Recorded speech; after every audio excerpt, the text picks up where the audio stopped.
Well, good afternoon, colleagues. So, coming to my second presentation, which is the nutritional concerns after the bariatric surgery, a very important topic. So, there are so many concerns in the minds of the patient as well as our medico friends that since we are creating a state of malabsorption and we are creating a state of a restriction, and that could lead to some kind of deficiencies in the body. Well, I'll try to touch each and every aspect so that this is no more a dilemma in anyone's mind.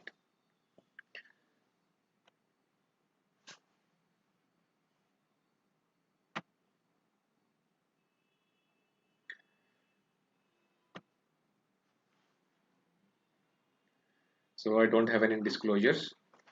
The first and the foremost thing for a post-bariatric monitoring is that we should have a very, very strong vigilant team.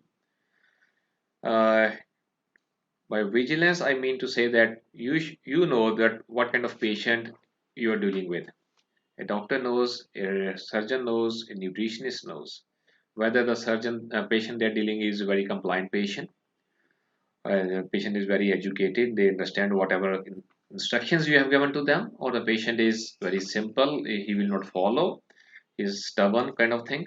So you have to be vigilant. You have to understand your patient, and you have to form a vigilant committee made be comprised of your surgeons or physicians or the nutritionist or the coordinators or the counselors.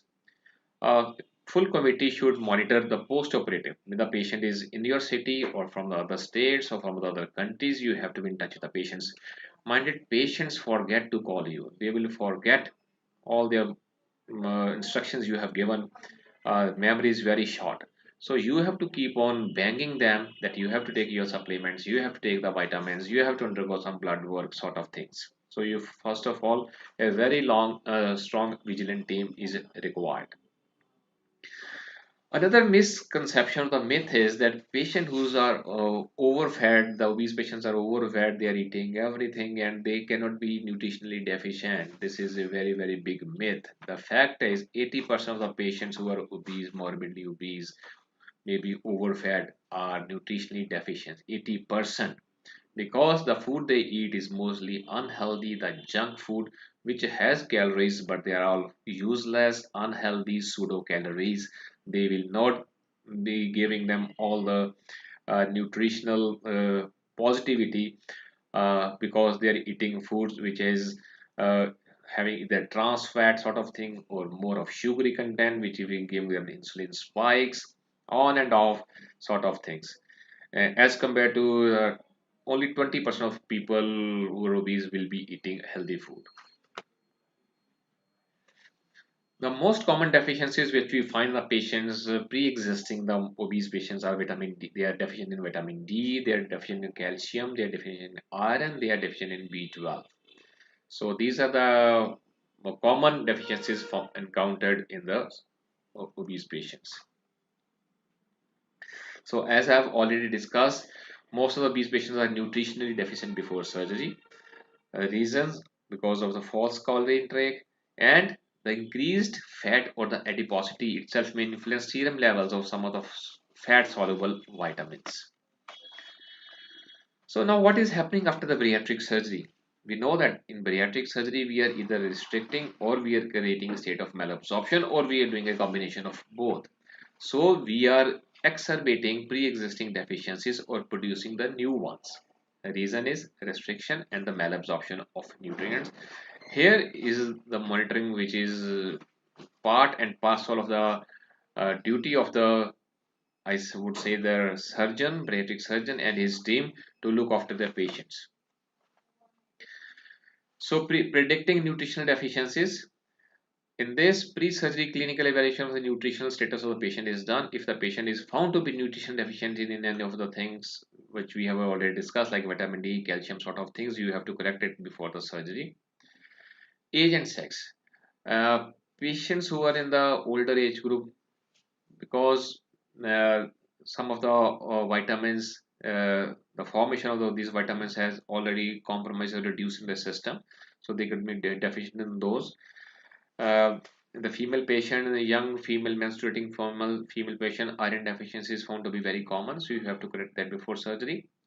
Length of the bypass in case of bypass procedures like mini gastric bypass or Roux-en-Y or biliopancreatic diversion, you have to know what kind of bypass you are giving, because the longer the bypass, the more the dose of malabsorption. So you have to see whether your patient is strong enough to stand that strong of malabsorption. If not, then don't give him that strong of malabsorption. Reduce the length of the bypass. Of course, a body mass index. If the patient is very, say, super obese, BMI is more than 60, 70, or in 80s, yes, you have to give them a longer length of bypass. At the same time, caution them that we have given you longer bypass so as to reduce your weight. That means you have to be more consistent in taking your supplements, because with the longer bypass, the malabsorption is going to be more, the absorption of nutrients is going to be decreased. So you have to take your supplements very regularly and in high doses.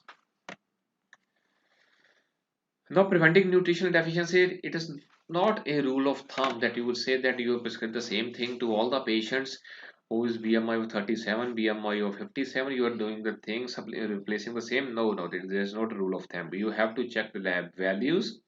If you find the patient is not responding to the standard dose of the multivitamins or the supplements, you have to increase that dose. So supplementation has to be as per the individual needs. It is never a rule of thumb or never a standard. Strict follow-up is there. Support group meeting. By support group meetings, we mean that we call the group of operated patients and tell them to meet each other and discuss their problems with each other, and then we give them expert advice. Either myself or my nutrition, they'll tell them what kind of problems they are facing and how they can come out of all these things. So support group meetings is really a very important and troubleshooting factor for all these patients. Iron deficiency is a common problem, and for that we recommend total iron oral iron supplements. And sometimes oral iron supplements are not sufficient, then intravenous iron supplements are also given in the form of iron dextrose or iron sucrose or ferric carboxy maltose, so that you can take care of iron deficiency. In our preparation hospital, to deal with iron deficiency anemia, the best IV supplement we do is ferric carboxymaltose, which is given in the dose of 1000 milligram in one go. Then we maintain the patient an oral dose of, in males, 65 milligram per day. In females, 100 milligram per day is recommended for oral iron supplementation. Calcium deficiency, almost 48%, almost half of the patients will develop calcium deficiency after 2 years of the surgery. So calcium citrate is preferred choice as compared to calcium carbonate due to better absorption in the absence of less reduction of gastric acid. So dose recommended is 1200 to 1500 milligram per day, which can be done and taken in a single dose or split doses. Vitamin D deficiency is very common. Yeah, even normal patients, we see that they are deficient in vitamin D. So the recommendation is 60,000 international units of vitamin D3 once a week for 8 weeks, followed by maintenance therapy of 1500 to 2000 international units per day. Severe deficiency can be treated with high doses up to 60,000 international units 3 times a day.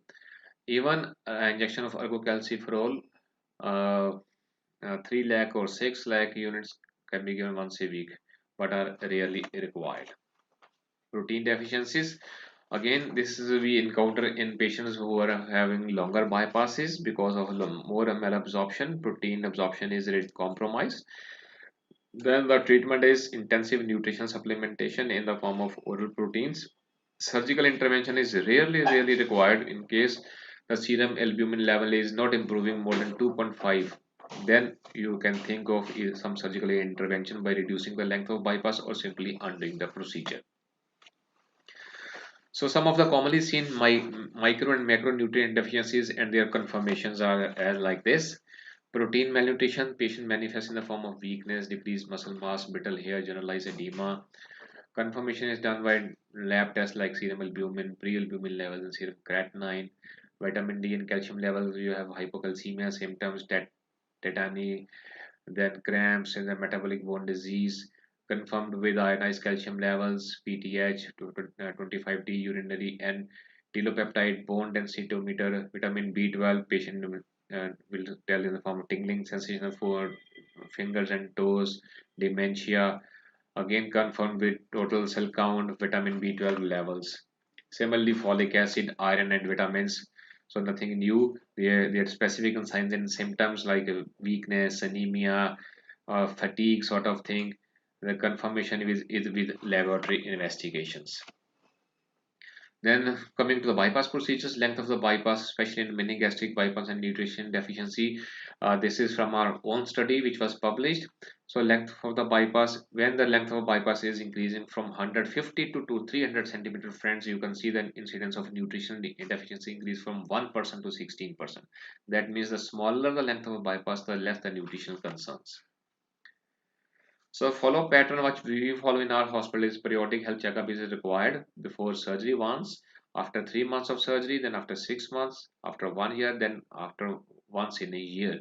If the patient is out of country, then you can follow the patient on either through some social media or telephones. So we conclude that one should follow a reasonable course of action based on current knowledge, available resources, and needs of the patient to deliver effective and safe medical care. Thank you so much for the patient hearing. In case you have any questions, you can either call me at my number or email us, and I'll be happy to answer all your questions.